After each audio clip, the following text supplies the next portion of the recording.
தமிழ் ஜனம் நேயர்களுக்கு என்னுடைய பணிவான வணக்கங்கள். தமிழ் சினிமாவிலே தேசியம் தெய்வீகம் என்ற தொடரிலே கண்ணதாசனை குறித்து தொடர்ந்து பார்த்து வருகிறோம். நாம் எல்லாம் வெள்ளைக்காரனுடைய ஆட்சியிலே பல 100 ஆண்டுகள் இருந்தவர்கள். அவன் படிக்க சொன்னதை படித்தவர்கள். அதற்கு முன்பு 1000 ஆண்டுகள் 10ஆம் நூற்றாண்டிலிருந்து ஒரு தாக்குதலுக்கு உள்ளான ஒரு பண்பாடு, ஒரு கலாச்சாரம் நம்முடையது. அந்த நிலையிலே நம்முடைய பண்பாடோடு பாரத நாடு பழம்பெரும் நாடு நீரதன் மக்கள் என்று நாம் நினைவு கொள்ள வேண்டும் என்றால் எப்படி நினைவு கொள்வது?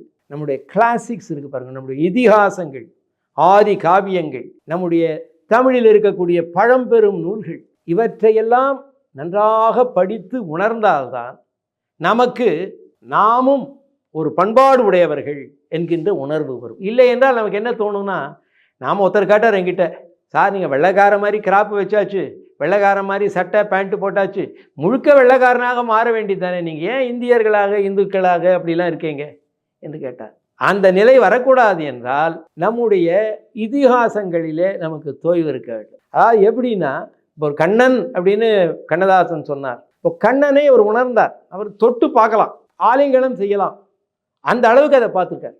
அதுபோலத்தான் நம்முடைய மகாபாரதத்தை பார்த்தால், ஓ துரோணரா எனக்கு தெரியுமே, இது பீஷ்மரா எனக்கு தெரியுமே, கர்ணனா எனக்கு தெரியுமே என்றெல்லாம் வில்லிபாரதமாகட்டும், வியாசபாரதமாகட்டும், இதையெல்லாம் கம்பராமாயணமாகட்டும், இதையெல்லாம் நெருக்கமாக நாம் உணர்ந்தால்தான், ஒரு 1000 ஆண்டுகளுக்கு முன் கம்பர் எவ்வளவு ஒரு உயரமான மனிதனாக இருந்திருக்கிறார், எப்படிப்பட்ட உணர்ச்சிகள். அதனால்தான் என்ன சொன்னாங்க, எல்லையொன்றின்மை எனும் பொருள் அதனை கம்பன் குறிகளால் காட்டிட முயலும் முயற்சியும் என்று பாரதி சொன்னார். எல்லையில்லாத வஸ்து ஒன்று தெய்வம், அதை அவன் காட்ட முயலுகிறான். ஒரு எத்தனை உயர்ந்த மாண்புள்ள மனிதனாக, உயர்ந்த மனிதனாக அவன் இருக்கிறான் என்பதை எல்லாம் பார்க்கும் பொழுது, நாங்கள் எல்லாம் வெறுமை நீங்கள் என்ன அடிமை, do you think that we are slaves of your language and your culture? அதனால்தான் காந்திஜி அவர்கிட்ட கேட்டாராம், what do you think about western civilization கேட்டாங்களாம். மேற்கத்திய கலாச்சாரத்தை பற்றி, அல்லது மேற்கத்திய நாகரீகத்தை பற்றி நீங்கள் என்ன நினைக்கிறீர்கள் என்று கேட்டாங்களாம். அது இருந்தால் நன்றாகத்தான் இருக்கும் என்று சொன்னாராம் Gandhi. it would be a good idea அப்படின்னாராம். அப்போ பண்பாடு என்று பேசிக்கொண்டு உலகுக்கெல்லாம் நாங்கள் கற்பிக்கிறோம் உயர்ந்த எண்ணங்களை, குணங்களை, சரியான வாழ்க்கை முறையை என்று கூறிவிட்டு, உலகத்து மக்களை எல்லாம் சுரண்டி தின்றவர்களே, உங்கள் நாகரீகம் என்று உங்களுக்கு ஒரு நாகரீகம் வேறு இருக்கிறதா என்பதை அவர் நேரடியாக செய்ய மாட்டார். ஆனால் அதை ஒரு ஹாஸ்யத்தோடு சொன்னார். அப்படி இருந்தால் நன்றாகத்தான் இருக்கும், உங்களுக்குன்னு ஒரு பண்பாடுன்னு இருந்தால் நல்லா இருக்கும். ஆகவே நீங்கள் பெரிய பெரிய நம்மளுடைய பண்பாட்டை, நம்முடைய சமயத்தை இழித்து கூறுபவர்கள் கூட அவர்களுடைய பேச்சிலே பார்த்தீர்களே ஆனால் பல இடத்துல மகாபாரதம், ராமாயணம் இதனுடைய அதை எதிர்ப்பார்கள், ஆனால் அதனுடைய சாயல் தான் தெரியும், நிறைய இடத்துல இருக்கும். இப்போ கண்ணதாசன் மாலையிட்ட மங்கைன்னு படம் எடுத்தார். அந்த படத்தை மாலையிட்ட மங்கை அப்படிங்கிறது அது வங்க மொழியில் வந்த சரச்சந்திரர் எழுதிய சந்திரநாத் என்கின்ற நாவலை அடிப்படை தான் எடுத்தார். அதில் முக்கியமாக ஒரு கட்டம் வரும். என்ன என்றால், தன்னுடைய மனைவியை விரும்பி தானே போய் திருமணம் செய்து கொண்ட அந்த மனைவி மீது சந்தேகப்பட்டு அவளை துரத்தி விடுவான் கதாநாயகன். ஒரே குழப்பத்தில் இருப்பான். அப்போது அந்த இடத்துல கண்ணதாசன் என்ன செய்திருக்கிறார் என்றால், அந்த ராமாயணத்தில் ஒரு வண்ணானுடைய பேச்சை கேட்டு ராமர் சீதையை காட்டுக்கு அனுப்பினார் அப்படின்னு ஒரு பாட்டு வருதுங்க. அப்போ என்ன வந்தது, அதை எதிர்த்தால் கூட அந்த நிலை அங்கே விடும். இதனால் தான் என்ன விஷயம்னா, நம்முடைய இதிகாசங்கள், நம்முடைய பழம்பெரும் இலக்கியங்கள் நம்முடைய இதயத்திலே, நம்முடைய ஆன்மாவிலே, நம்முடைய உயிரிலே அவையெல்லாம் படிந்து இருக்கின்றன. அதை விடவே முடியாது. அதனால தான் கண்ணதாசன் என்ன செய்வார் என்றால், அதையெல்லாம் நம்முடைய வாழ்க்கையோடு கோர்த்து, அந்த திரைப்படங்களிலே இருக்கக்கூடிய அந்த கட்டங்களோடு கோர்த்து கதாபாத்திரங்களோடு கோர்த்து தருவார். அப்படி ஒரு கோர்த்த ஒரு இடம்தான் நீயும் நானுமா கண்ணா நீயும் நானுமா என்று கேட்டு, வளர்த்த பிள்ளையே வளர்த்த கடா முட்டை வந்தாங்கிற மாதிரி நீயும் நானுமா கண்ணா, நீயும் நானுமா, காலம் மாறினால் கௌரவம் மாறுமா, நேவா என்று சொல்வது போல சொல்லி எங்க சொல்லுவார். இப்போ நீங்க பார்த்தீங்கன்னா மகாபாரதத்தில் வரக்கூடிய பகவத்கீதையில் நீ பாஞ்சாலி என்ன செய்திருக்கிறாள், சபதம் செய்திருக்கிறாள். இந்த துரியோதனனை இவன் இப்படி பீமன் அவனை இப்படி அடித்து வீழ்த்த வேண்டும், அந்த குருதியை கொண்டு என்னுடைய தலைமுடியிலே கேசத்திலே தேய்த்து அதன் பிறகுதான் நான் அதை கட்டுவேன் என்று அவள் சபதம் செய்திருக்கிறாள். அது ஒரு பெரிய சபதம், அதெல்லாம் நிறைவேற்றப்பட வேண்டும். அப்படி இருக்கும் பொழுது போர் வருகிறது பாண்டவர்களுக்கும் கௌரவர்களுக்கும் என்கின்ற பொழுது அந்த கடைசி நேரத்தில் அந்த தருணத்தில் இரண்டு சைன்யங்களும் இருக்கும் பொழுது இடையிலே நிற்கக்கூடிய அர்ஜுனன் அவனுடைய கைகளெல்லாம் நடுங்குகின்றன. அவனால் நிற்க முடியவில்லை.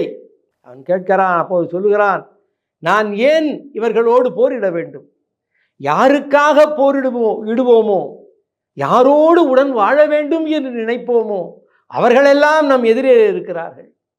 இதோ துரோணர் இருக்கிறார், பீஷ்மர் இருக்கிறார், பிதாமகரான பீஷ்மர் இருக்கிறார், நம்முடைய ஆச்சாரியரான துரோணர் இருக்கிறார்.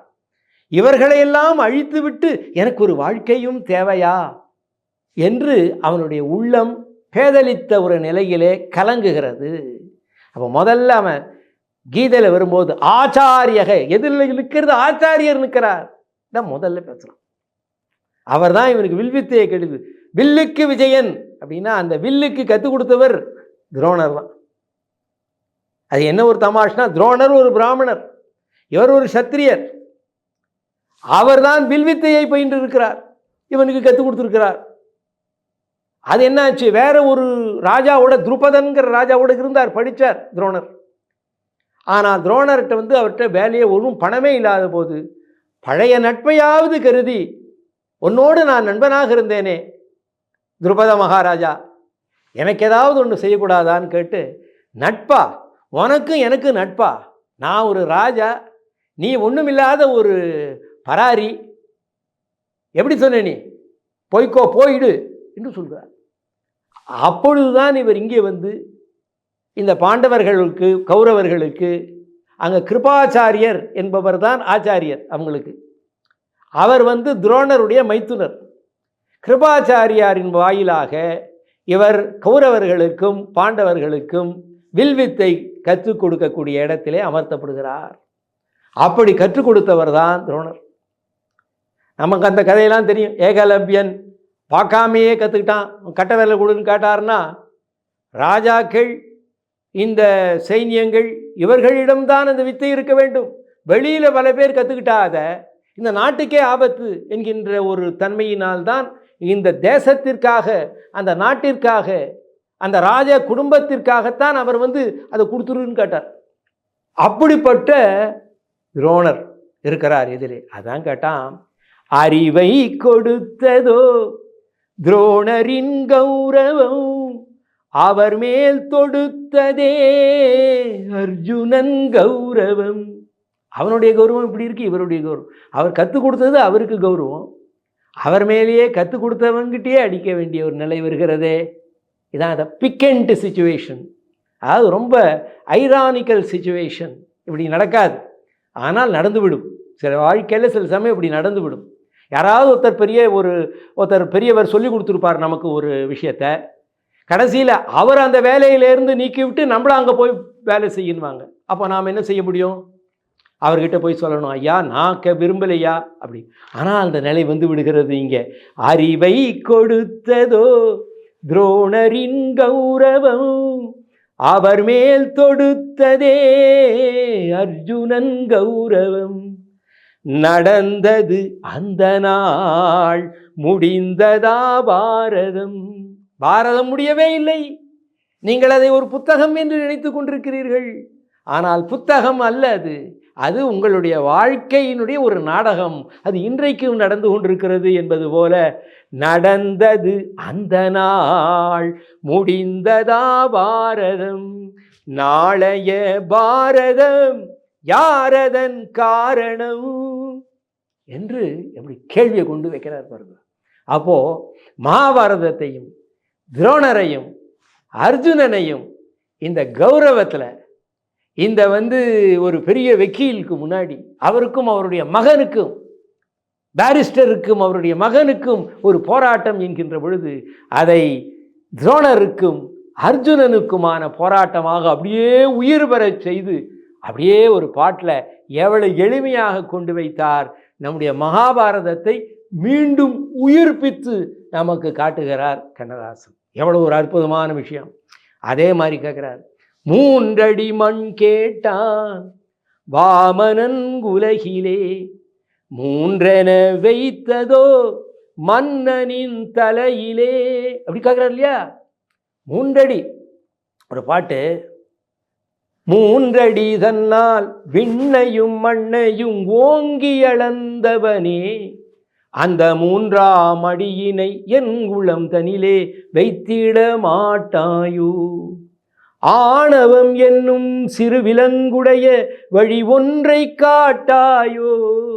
நான் ஞான கங்கையில் நீந்திட உந்தன் அருள் வழி கூட்டாயோ, அருள் ஒளி கூட்டாயோ என்று ஒரு பாடல். அப்படி இருக்கிற பொழுது இந்த வாமனர் ஏன் பலி சக்கரவர்த்தியினுடைய தலையில் வைத்தார் என்பதற்காக அது என்னன்னு நம்ம சின்னதாக தெரிஞ்சுக்கணும். கம்பரில் சொல்றார். கம்பர் ஆனவன் ஒரு பாடல் வரும், கடைசி வரி, வானமும் வையமும் வவ்வுதல் செய்தான். அவன் தன்னுடைய நிலைகளுக்கெல்லாம் அப்பாற்பட்டு இந்த வானத்தையும் அரசாள வேண்டும், இந்த உலகத்தையும் அரசாள வேண்டும் என்று அவனுடைய ஆணவம் மிகப்பெரிய அளவிலே வளர்ந்து விட்டது.